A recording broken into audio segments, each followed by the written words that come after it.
Hey, good afternoon, everybody. As you know, we've been inside for about 2 hours listening to a very vigorous debate by the en banc Fifth Circuit on our Ten Commandments law and on Texas's Ten Commandments law. I'll tell you, I think the upshot of the arguments are that I like our chances. I don't think we'd be here if we didn't have a significant number of judges who disagreed with the panel decision, both in our case and in Texas's case. And we saw a lot of discussion in there about Supreme Court precedent and what the proper interpretation is of certain cases. And I think that, that is likely a discussion that's going to continue beyond this court. But I do think that we have the better side of that argument, and that our case, at least for Louisiana, and I think the same is true for Texas, but in our case, I don't think that you can tell whether, we believe that you can apply this law constitutionally, and we went to the trouble of creating numerous posters to illustrate that point, and we believe that in every one of those cases that our law would be applied constitutionally, and I'm happy to take questions. Governor, do you want to make a comment before we open it up? Yeah, all I would say is that, after spending this much time in a courtroom debating foundational documents of law, okay, and the fact that our country is based upon Judeo-Christian principles, I think that Americans are just tired of the hypocrisy, right? I just think it is high time that we say, listen, we embrace what tradition and heritage is in this country, and I agree with the Attorney General. I like our chances. Questions? There was a lot of discussion in the meeting about whether this was passive or coercive, having the Ten Commandments posted. What's your thought on that, and some of the arguments that happened here? So, the question of coercion comes up as a legal question about how coercion plays out in the Supreme Court precedent. So, it's a very specific question, and it has specific consequences, I think, in the case. Our whole point is this is a passive display. The argument they're trying to make is that it is, in fact, coercive. We don't think that it is. We also think that coercion in the context of Supreme Court precedent has a very specific meaning, and this is not it. And whatever the outcome, you do expect this to go to the Supreme Court, correct? I'm sure that if we are successful here at the Fifth Circuit, that they will file a cert petition in the United States Supreme Court. Now, what the United States Supreme Court will do with that is anybody's guess. I'd like to make a comment about that. It's interesting, when Liz and I went to school, we always hoped that our moms might, or certainly I did, would put a quarter or a dime or give us a little money to maybe get a snack after school. What's amazing to me is on those coins, on our currency, is "In God We Trust," and yet we would put that inside. We would put that inside of our pockets on a consistent basis. So we spend more time with money in our pockets than we spend in school, right? And yet I don't understand, again, why we are here, why we can't just embrace the historical and traditional concepts of the Judeo-Christian principles that this nation was founded upon. And to that point, there was a lot of discussion about examples that came from the bench about other documents that invoke God, invoke religion, invoke our traditional principles upon which this country is founded, religious principles upon which this country was founded. The point that we are trying to make is that this is a foundational document for our legal and our historical traditions in creating our government structures, creating our country. The beliefs upon which it was founded are embodied in these documents, and they are illustrated in places as vaunted as the frieze in the United States Supreme Court, among others. And we illustrate that through those posters that we created, including quotations from Justice Ginsburg in her own book, which, interestingly, were dismissed as the musings of just an eighth grader. Well, she wasn't just any eighth grader. She was an eighth grader who became a Supreme Court justice, who never repudiated that particular statement. In fact, she put it in her book. So, I think that's one of the reasons we selected it, to illustrate how this is not only foundational, but it is instructional as a document for our children to learn is part of our historical foundation. Katie Weiss with CBS News. Question for you. I mean, if this case goes to the Supreme Court, it could have a significant weight in setting a new precedent in terms of, changing separation of church and state foundations that this country was founded on. How do you hope that this state law may change, precedent for other states around the country? So two things. One, we think it fits squarely within Supreme Court precedent. At the end of the day, our law, we believe that we've illustrated how it does that by creating posters that illustrate that. And so I don't think that it really does change anything. I think that we should be able to allow this document to be posted in the historical context that we've created it. There's a larger question in play here about how and when you should be able to challenge state laws and what the burden of proof is for somebody to take down a state law. And that's a lot of what we were talking about in there, is that this is premature.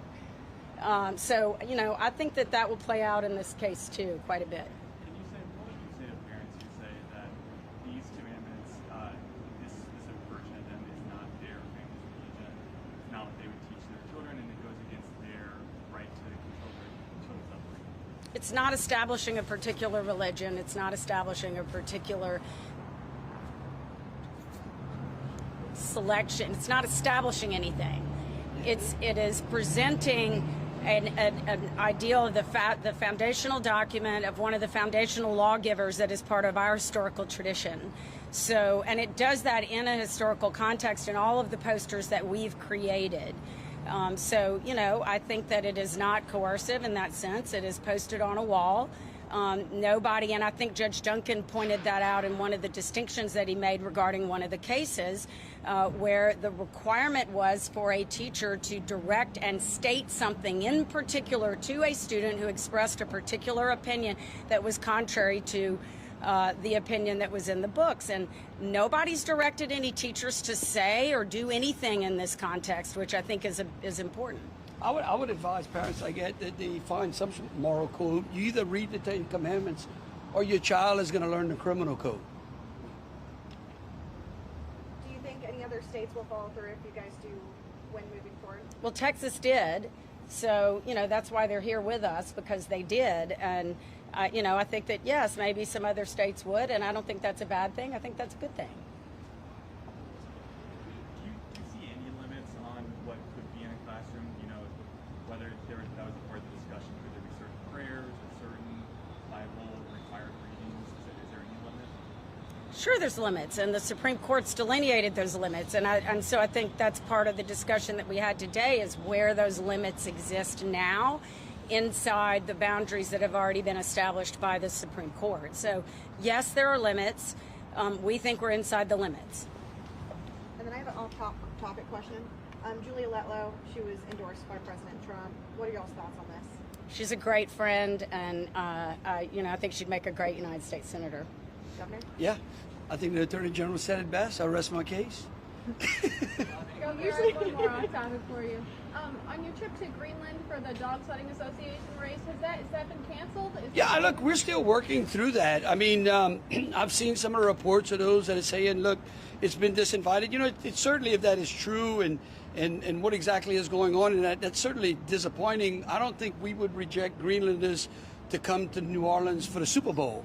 Right? I mean, this is about hospitality. This is about having a discussion. This is what it's always been about. And so, again, a better question would be to ask those that are saying that if they would like, if the United States would disinvite them to go watch the national championship that happened last night, or the Super Bowl, or the college, or the Final Four, or any of the other great sporting events that we have. In fact, every time I've checked, people from Greenland were looking for ways under which they could expand their tourism and visitations to Greenland to help prop up their economy. So again, all Greenlanders, in my opinion, are invited to New Orleans to come and share the great tourism and the food and the great events that we have here, and I would expect them to have the same for us as well. Thank you. Any final questions, Ten Commandments? Are we good? I think we're good. Okay. guys want to get any comments from other organizations involved? Yes. Thank you. Thank you.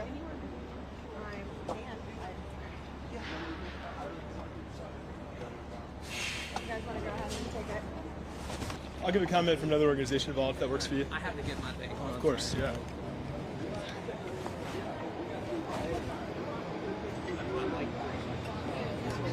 Good afternoon, everybody. My name is Joe Davis, and I'm counsel at the Beckett Fund for Religious Liberty. We're an organization that protects religious freedom for all people of all faiths, and we're helping Louisiana defend its law, defend against its law, which provides for the Ten Commandments to be displayed to Louisiana students. As the Supreme Court has very clearly said, the Ten Commandments are a foundation of American law. They're among the foundations of American law, and if that's the case, we should fully expect that Louisiana might want its students to know about them.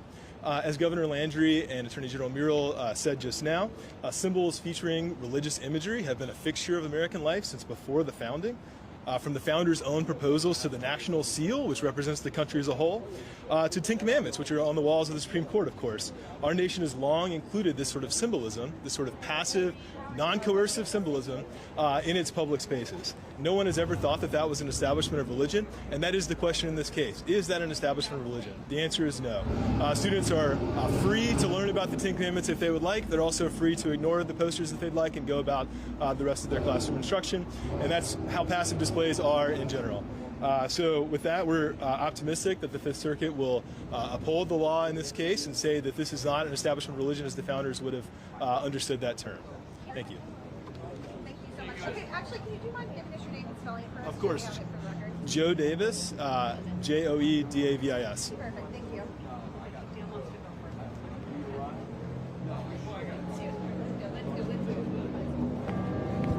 Jonathan Youngwood for the plaintiffs. We're very pleased with how the argument went. The judges were very receptive for their different arguments. It was obviously vigorous, and the questions were pointed to both sides. We were pleased with the reception we got, and we're looking forward to the court's ruling. Hi, I'm Dan Mack from the ACLU. We're here today to defend the fundamental religious liberty of students and families in public schools. We have a group of 24 plaintiffs from a variety of faith backgrounds, Presbyterians, Baptists, Jews, Hindus, Unitarians, atheists, non-religious folks, and we also have several rabbis and ministers. All of them are concerned families, and all of them share one single important belief, which is that it's up to these families and not the government to direct the religious education of their kids. And that is something that's enshrined in the Constitution, and it is something that the U.S. Supreme Court has repeated over and over again, including in the context of laws just like these, which require the posting of religious scripture, the state's preferred selected religious scripture, every day, every hour, every class, every year of these students' lives. That is religiously coercive, it's un-American, and it's unconstitutional. Hi, everyone. My name is Rachel Lazar. I'm the president and CEO of Americans United for Separation of Church and State, and I'm here to say that our Constitution promises the separation of religion and government, and that this law requiring the posting of the Ten Commandments in public school classrooms, which are government-run, is a violation of that promise of church-state separation. It's unconstitutional. It's un-American. That's point number one. Point number two, we're talking about children and families. That's who's at stake here. And I appreciated your question earlier. We represent families from all different religious backgrounds, and they're the ones who are telling us that their children are going to feel uncomfortable and be taught a religion that isn't their families. And one of the things that Americans we disagree on a lot of things, but here's what we found. Americans agree that parents should be teaching their family's religion to their kids, and Sunday schools and faith leaders, not government officials or public schools. And that's what's at stake here. And number three, it's time for a national recommitment to church-state separation before it's too late.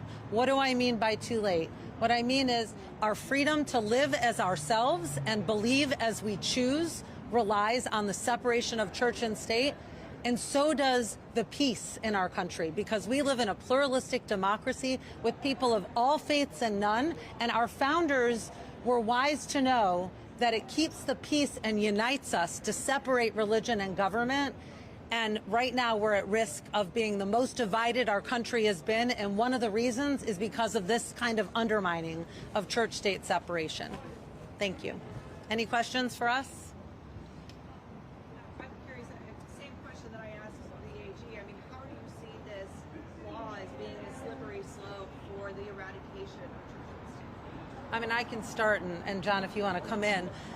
It's a clear violation, as the Fifth Circuit, by the way, already said, because when you have a public school, which is a government-run school, preferring one set of religious beliefs over others, and this whole, nonsense about this isn't actually religious. Firstly, that's an insult to religion, right? I mean, I'm Jewish, right? And I venerate the Ten Commandments, but my form of the Ten Commandments. And please don't tell me that it's not a religious doctrine. And for the non-religious, right, or for Hindus or religions that believe in multiple gods, what is the first commandment, right? I am the Lord thy God. Thou shalt have no other gods before me. Right? That is religious. So this is about as basic a violation of church-state separation as they come. What comes next? What we already see on the list is to fully fund Christian or religious public schools. That's one of the things coming next. John, do you want to add to that?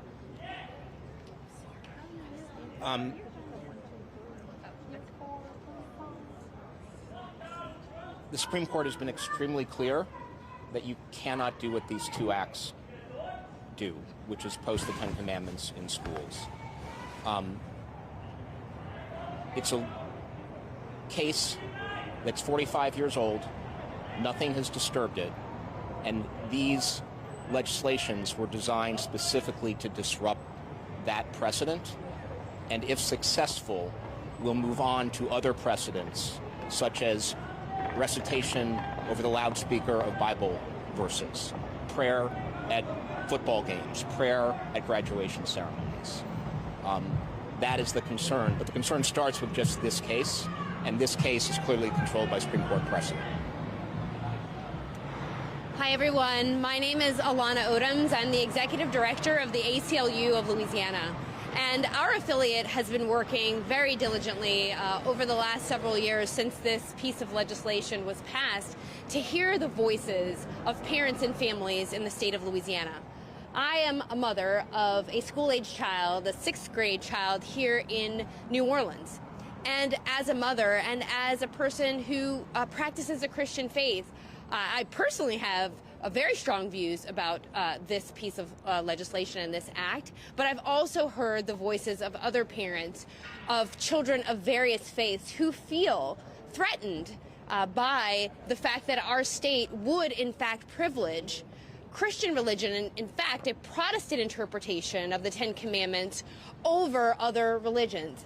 That is invasive to children, and the Supreme Court squarely views schools as different.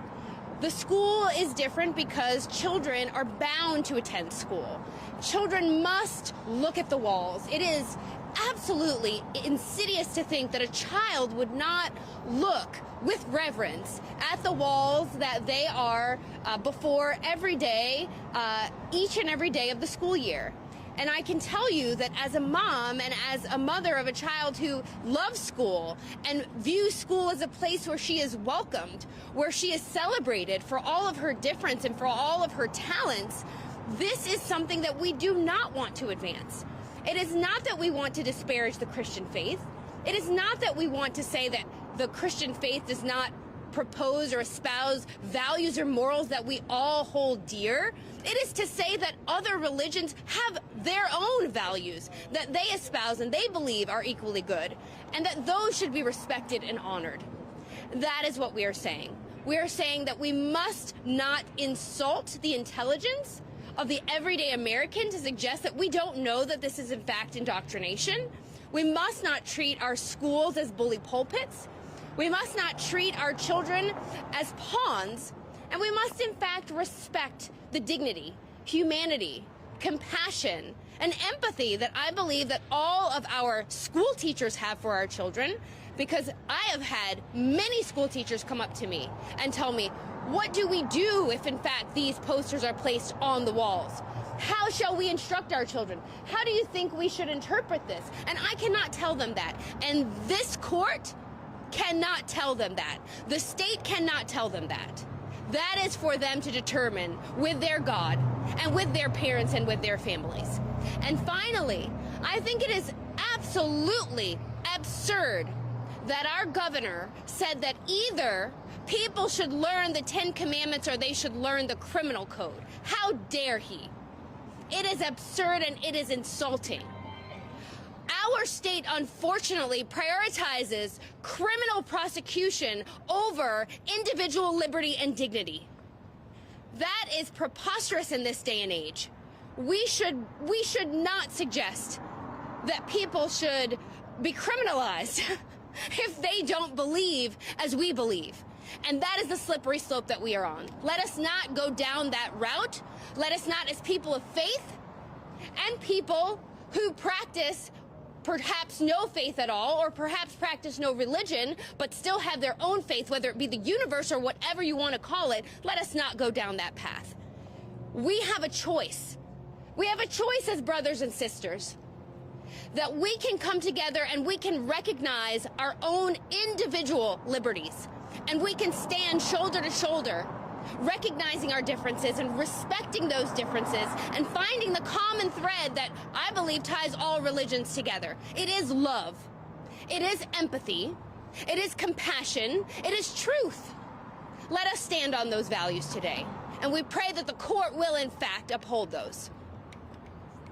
The judges today seem kind of skeptical. They asked some skeptical questions about whether this amounts to coercion, having these posters up. The other side talked about them being passive displays, and they also question whether that could be considered establishment religion. Can you talk about why having these posters is what's wrong with just having a display? Well, sure. I mean, I'll just say one statement, then I'll let my colleagues speak. I mean, I think it really lies in the fact that we know that schools are different and that children are required to attend schools and that children are in these classrooms. Children attend school for longer than they are at home. Any parent knows that. You see your child less during the week than you would at any other time of the day, because they are, in fact, in school. They are receiving an education, and they are being taught, and they're being molded, and they're being shaped in the ways that we've all agreed are appropriate. What we have not agreed is appropriate is for our children to be molded and shaped with religious doctrine that may be different than what their families choose for them. And the Supreme Court recognizes that schools are different. They're different than a building like this, like a courthouse where there may be a statue. They're very different. And children are children are sponges. Children are very, very vulnerable to all kinds of pressure and, in fact, coercion. And I think right now we're talking about semantics with our language of passive versus active. If you put something in front of a child and suggest that they won't read it when they're fully capable of doing so, I think that's an insult to all of our intelligence.